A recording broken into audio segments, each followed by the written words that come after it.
Hey everybody, how you guys doing? I'm Eric Gerlach, and this is another talk, following the last, on Derrida, postmodernism, French thought, and specifically Derrida's debate with John Searle from UC Berkeley, my alma mater, again, and I did learn from Searle, Sluga, Stroud, and many others.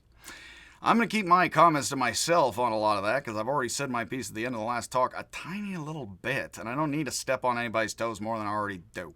So, the best of the debate between John Searle and Derrida, Jacques, as his wife called him, Derrida, is captured in Derrida's book, not Searle's book, as we'll talk about, Limited Ink. It is a collection of several texts, none of Searle's, that document the heated exchange between Derrida and Searle.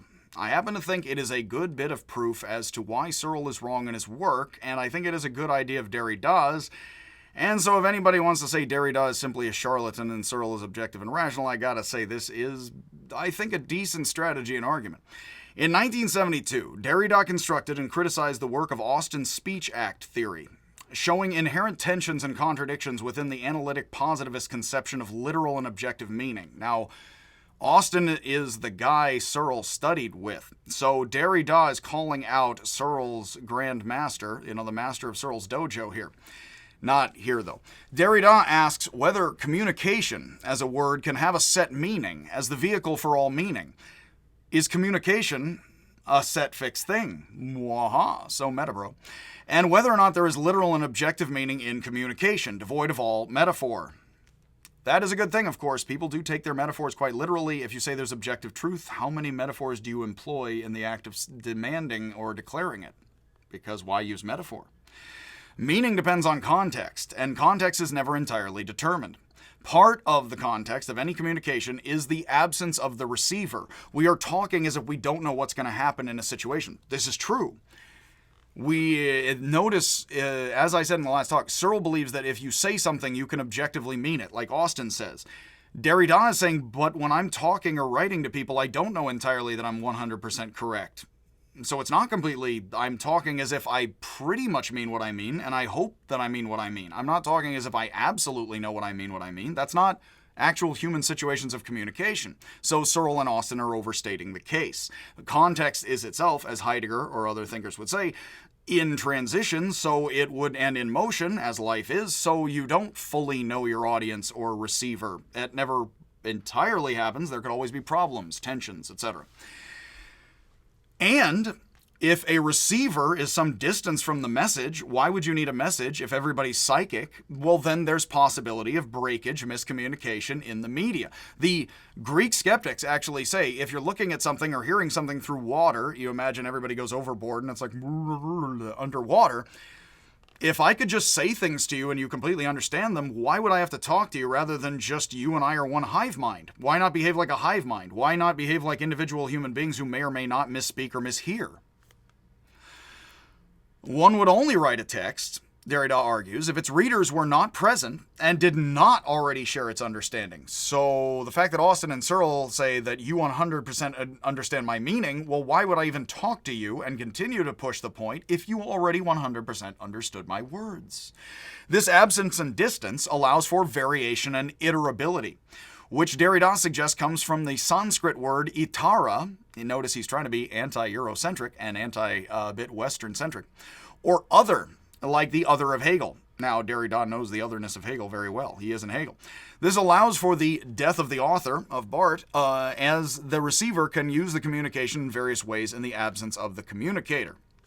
Derrida argues that every act of communication is an act of force that changes, disturbs, and breaks the context in which it is framed, or it is meaningless and without purpose. Now, that is true and good to point out. Everything that is said changes the context. Otherwise, we could just not talk and the context would tell us everything. So as the football game goes on, please see the last Derrida talk, every single utterance added to the situation changes it. We have brains that we use to keep up with the conversation, not perfectly understand it, and then now not change our minds and realize we were mistaken. While I am rebinding these words for you now, I am reconnecting these words to English while I am saying them, or French if you're watching in subtitles, or Thai. I am making them mean what they meant before, but as I am using the words in the same ways but slightly different, I am rehooking English up, or whatever languages, to what it will be as meaningful, imperfectly and human. Thus, while communication can be meaningful, it cannot be objective, cannot be given a stable context which fully situates its meaning. This, as you may recognize, Derrida is known for being somebody who is arguing very well after Heidegger for subjective truth. Consider that he isn't known just as that. He's also known by some as a silly person. Consider if we repeat something again to somebody. Now, this is a good example. Wittgenstein does mention things like this. Joshu has an example, the Zen master, where a student stands with a fist, he's like, nope, and then he comes back, they stand with a fist, he's like, yes. And while that could be tricky, the context is different the second time. That seems implied in the example. I won't talk more of that because we have to get off of topic. So if I say, I said, park the car, that changes the situation, even if I'm repeating myself, because now I'm angry and then I'm repeating, even if I park the car and I repeat it again, or even without a slight frustration, I've repeated myself. Now there's extra tension or not, or the context, yes, is changed. The situation. Derrida argues that Austin is right to say that every speech act is a performance, which is very much like the gender identity of Judith Butler, or her theory of, which was influenced by both Austin and Derrida. Judith Butler takes a page from both Austin and Derrida. So Judith Butler actually knows her Searle-ish stuff and her Derrida stuff well, and she argues that being an actual physical woman, if you call yourself and think you are a woman or a lesbian woman or a man, you are performing your identity as an imperfect practice, which is like language use. Notice that Derrida is talking about communication in a way that Butler, with similar thinkers and influences, is talking about gender and living an identity.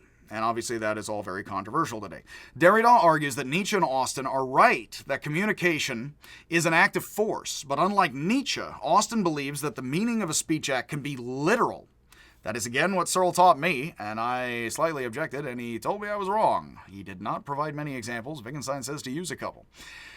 I still have to say, I always challenge people to give me an example of objective truth when they say there is objective truth. Usually they defer to there's plenty-ish, which makes them relativists. Watch the ride. As if we can call all of consciousness before ourself and know all of the intention and meaning in an act of communication. What would it be to entirely understand what a speaker intends in an utterance? I mean, you plenty understand what somebody means when they say goodbye or the car is red, but what would it be to entirely understand? Try to come up with an example. Can the speaker herself entirely understand what they intend? Do I know all of what my words are going to mean to me right now? Can I bring all that into mind? Wittgenstein says we don't bring it all into mind. We don't even try. We just go along with the motions, and that is life. So fully understanding things is not, and John Searle apparently said philosophy did not start before Wittgenstein at some point, which is itself a silly utterance, and doesn't entirely tell me its context or meaning. But in all of that, Wittgenstein in his later thinking, Hans Luge definitely taught me that many people do not understand Wittgenstein far enough, and Wittgenstein would certainly not agree with Searle. Searle tries to cop Wittgenstein's word the background and make it his own and claims he invented it. Wittgenstein uses the word background to mean something like situation, the context in which you're in. I slide into that word all the time. The background of what somebody's saying is, meaning the entire situation of it. And given the background for Wittgenstein, Wittgenstein would be using the word background very unlike Searle, because he would, a little like Searle, but unlike Searle, he would be using it to point out much of what Derrida is saying against Searle. I would say, especially in his later work. I think others like Sluga and Stroud might back me up on that, but again, with all of that, there are many, many sides to all of this, of course. And this is the interesting work where somebody doing stuff with this and then beyond this will be what better philosophy is. Doing beyond Derrida and Wittgenstein would be where philosophy is very much now. So if you are thinking ideas of this, try to rephrase them, spin them over in your head, and kick them against people. Because again, this kind of phrasing of objectivity, subjectivity is some of where philosophy we find it now. And it has been doing a similar game and ticking people off, since well before 86 or 66.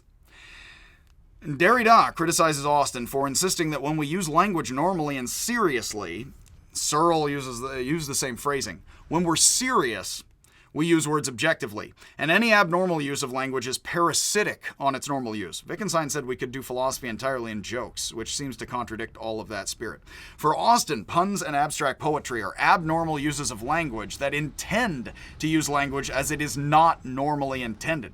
Derrida argues that language and meaning are always abnormal, as is their context. They're always novel and individual.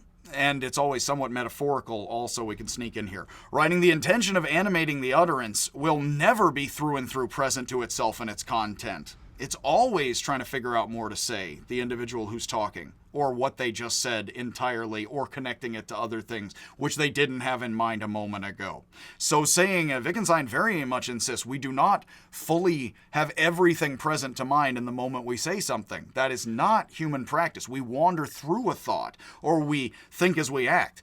We don't have it all 100 points of our thought right there. And so Wittgenstein would, in different languages, different examples, be backing up without saying, would be rather wordlessly saying by using examples what Derrida puts most explicitly here, which is that we'll never be fully present to ourselves. Now I know all of what I meant by that because I say, wait, but there's that counterexample that I didn't think of. And but that proves my point, yada yada. Derrida often compares the absence and presence of objectivity and absolute meaning. Notice if something was objective and we fully understood it, it would be entirely present right then to us, fully and clearly and naked. He compares this to the absence and presence of God in Christian theology, accusing analytic philosophers such as Austin and Searle of blind, and Sartre would say bad faith. Now that is particularly a bad thing to accuse analytic philosophers of, because analytic philosophers, whether or not they are privately religious, tend to be a bit very pro-science and tend to, push the social context somewhat, and also especially religious thinking and history of thought very much out and to the side, and try to center on what could be clearly and purely something like objective and scientific thinking. So that would be bringing in a bit of mythology and mythology and theology and faith in the name of science and strict objectivity, is what Derrida is accusing Austin and Searle of both doing.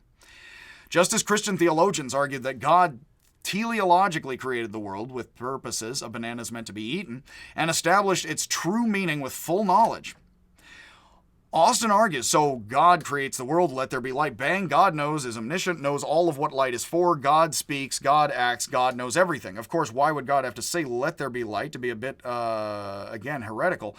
If God knows all, then it might not be human speech and that's a human model, but hey, I'm not going to question anybody's theology necessarily. I know there's many ways of studying that text or reading it and interpreting it. Austin argues that a speaker creates speech and thus fully knows its meaning as its author, which Derrida is disagreeing with. Derrida argues that Austin, like a theologian, has faith that the identity of the source is capable of omniscience. Is the author omniscient of themselves? Is that our experience? When we say something, we know all of it. I don't think it is. We may not have doubts. That doesn't mean complete transparency, certainly not for Heidegger. But then again, Searle would think Heidegger's, well, a fool. I actually saw Dreyfus and Searle. Dreyfus used to teach Heidegger. I went as an undergrad to a talk. Dreyfus and Searle got up there. It was a talk comparing Searle's work to Heidegger.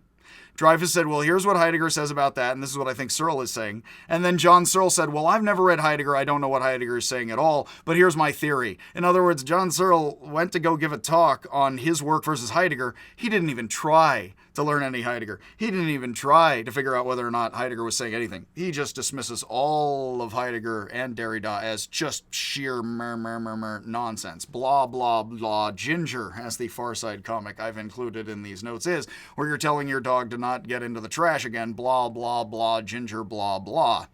Is what Searle heard of all that. I gotta tell you, which is objective awareness of the background, and others, of course, given Derrida and his high school years.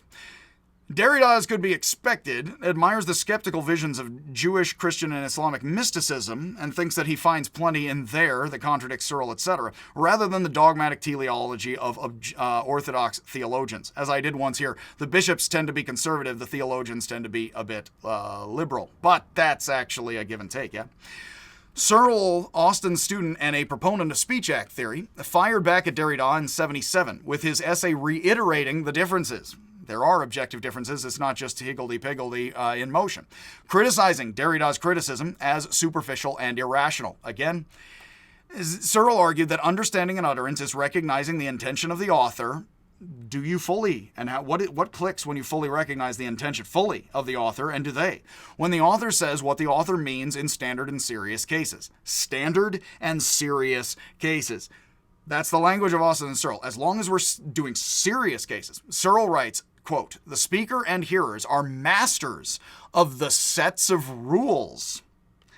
Wittgenstein would actually, I have to say here against Searle, Wittgenstein would not say that you can master the set of rules, which is English, which is why the Chinese room argument, I will argue, very much fails, and we're not a homunculus, nor are Chinese people in their own heads. But we'll argue about that in a little bit. We call the rules of the speaker and hearers, to quote Searle again, unfavorably, the speaker and hearers are masters of the sets of rules we call the rules of language, and these rules allow for the repeated application of the same rule. The rules, technically ... in my quote, allow for the repeated application of the same rule.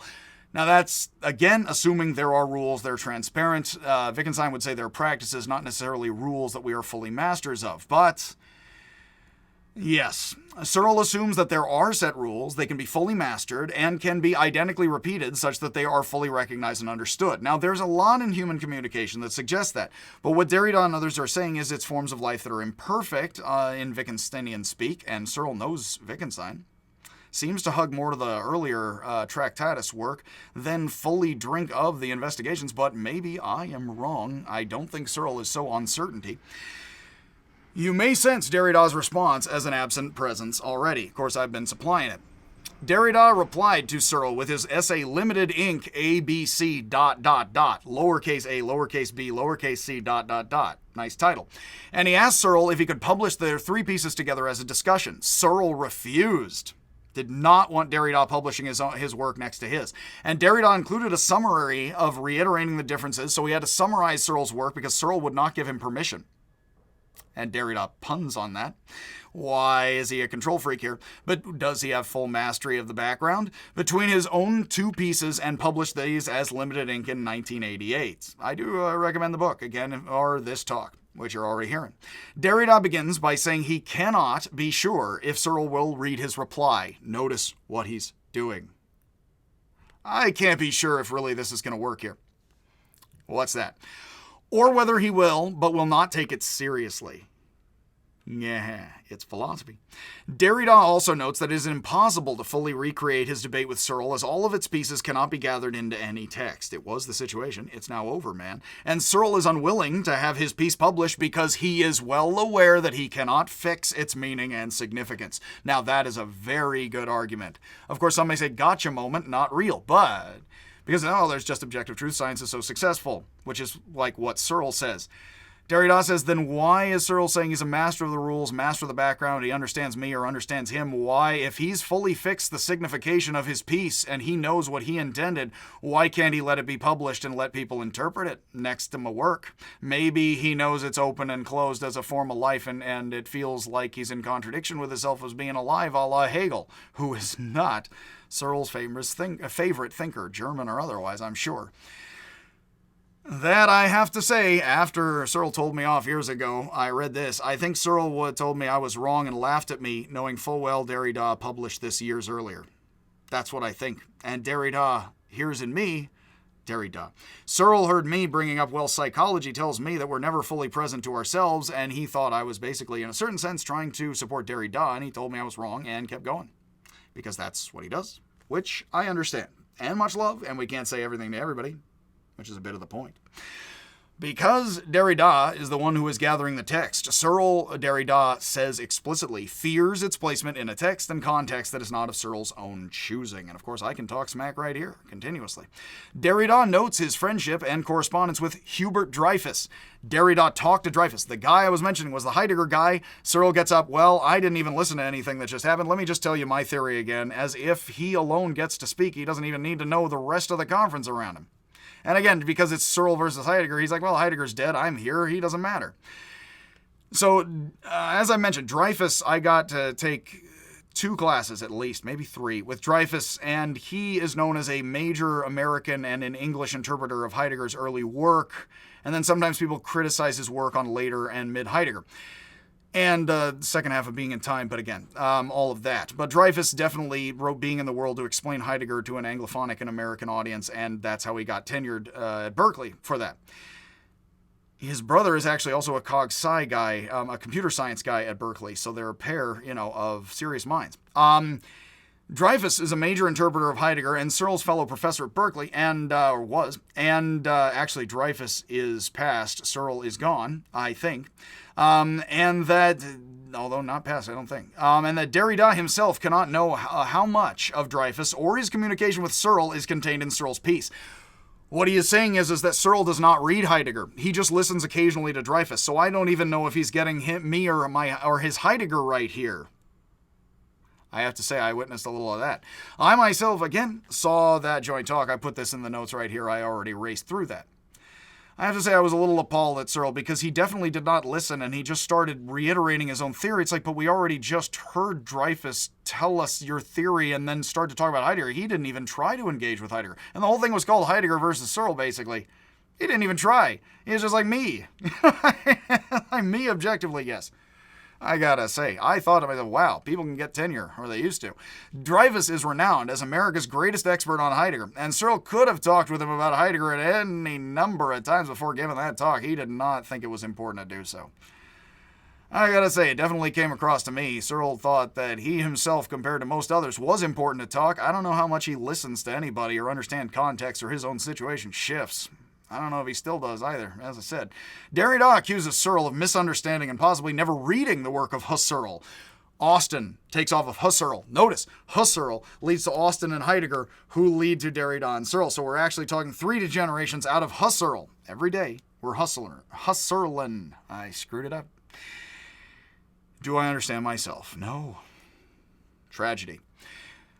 Nor, he says, does he understand Derrida's criticism of Austin. He says he's not listening. While Searle's understanding is impressively limited, even Searle cannot fully limit the meaning of his own utterances, as anyone can use Searle's own previous speech against him.